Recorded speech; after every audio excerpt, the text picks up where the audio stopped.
Hello mga kaswabe, nagbabalik, swabeng swabe. Magre-repair tayo ng monoshock ng DT125. Makalawang na at natatanggal na ang paint nito. Ayan. Kakalisin natin para mapinturahan ang dapat pinturahan sa mga parts ng monoshock na to.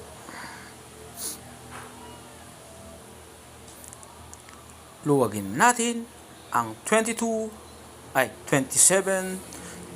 na open. Ayan, yung sa ulo ng monoshock 27 yan. Yan. At ang sa ilalim nito ay 17 ang size nito. Alisin natin. Smooth at walang sabit ang nut nito, kaya goods pa. Ayan ang nut 17 at ang spacer nito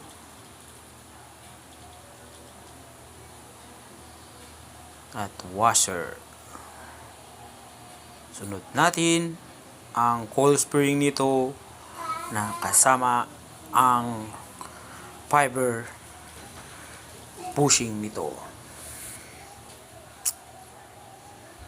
Yan, tingnan nyo naman ang kalawang ng coil spring nito. Kailangan na talagang pinturahan para magmukhang bago.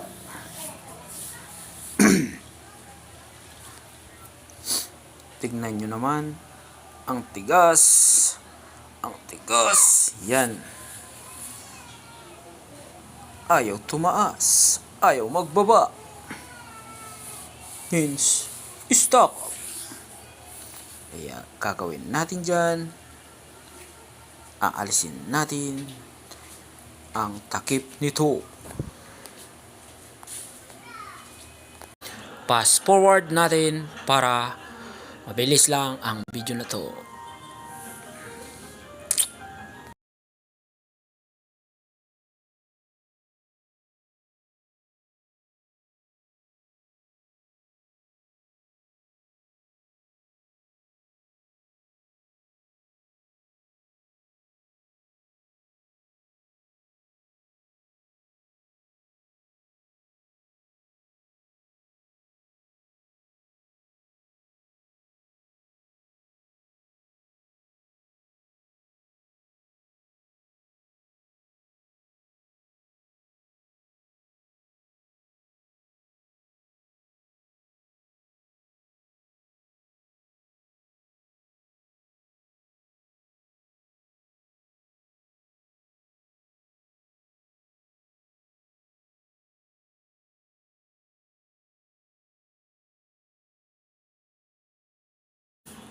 At dito nga may tinatanggal akong lock.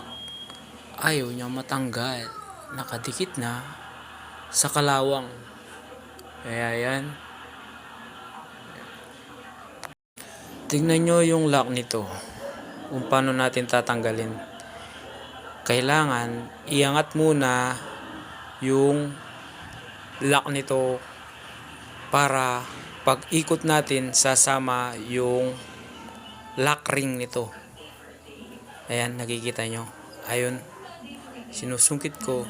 Ayaw umangat. At yun na nga mga kaswabe.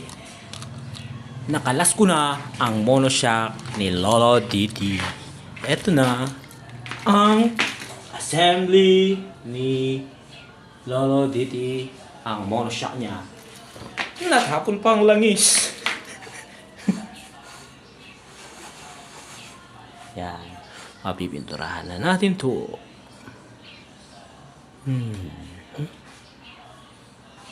Ayan. At ito. Biglang lumipad. Ito. muntik nang magkalangis ang tiris namin. Yan. Yan. Di naman masyadong marumi. Konting linis lang. Patay ako kay nanay.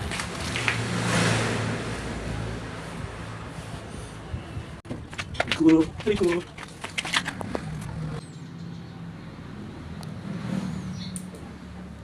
Ito pala ang ginamit kong pantali para maibalik ang shock absorber ng monoshock na to.